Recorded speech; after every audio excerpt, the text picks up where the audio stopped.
काय मिळून आजकाल इकडे येत नाही. बहिणीला आठवण येत नाही म्हणूनच येत नाही.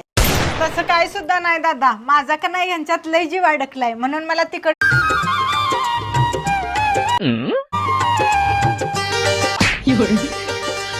काय मिळून आजकाल इकडे येत नाही. बहिणीला आठवण येत नाही म्हणूनच येत नाही. तसं काय सुद्धा नाही दादा, माझा का नाही ह्यांच्यात लय जीव अडकलाय म्हणून मला तिकडच्या कुणाची आठवण येत नाही. लय कौतिक सांगू नको तुझ्या नवऱ्याचं. ह्याने आजपर्यंत काय केलंय तुमच्या दोघांसाठी?